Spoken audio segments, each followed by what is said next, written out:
अरे बच्चों, तो आज के लेक्चर में हम बात कर रहे हैं इलेक्ट्रिसिटी का। ये चौथा लेक्चर है, उसका क्वेश्चन है ये।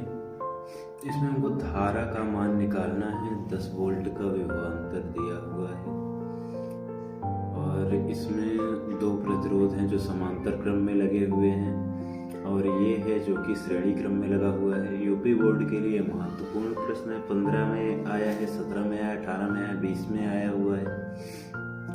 तो इसको देखते हैं। सबसे पहले जो है इसको हम समांतर क्रम में सॉल्व कर लेते हैं।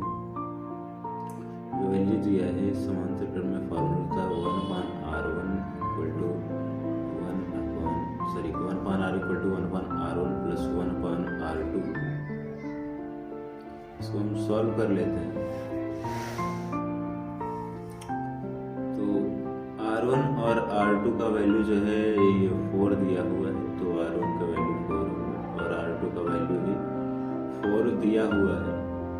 तो ये हमने सॉल्व कर लिया। 1/R इक्वल टू आ जाएगा, यहाँ पे 4 कॉमन हो जाएगा, ये 1 1 2 हो जाएगा ऐड होके, और ये 1/R इक्वल टू 1/2 और R इक्वल टू जो है R इक्वल टू हो जाएगी इसकी वैल्यू 2 ओम।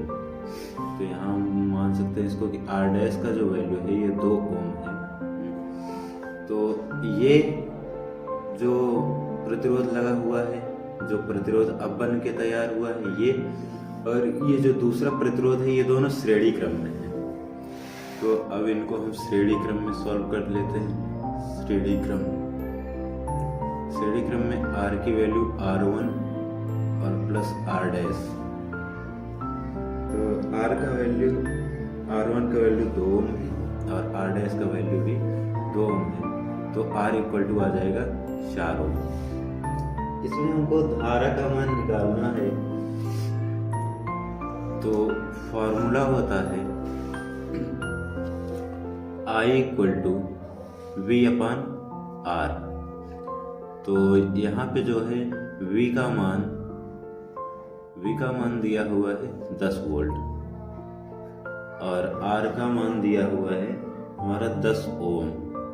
इसको हम डिवाइड कर देंगे तो ये आ जाएगा 2.5 एम्पियर।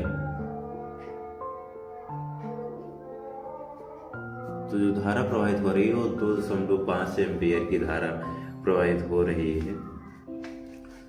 तो उम्मीद है ये लेक्चर आपको बढ़िया से समझ में आया होगा।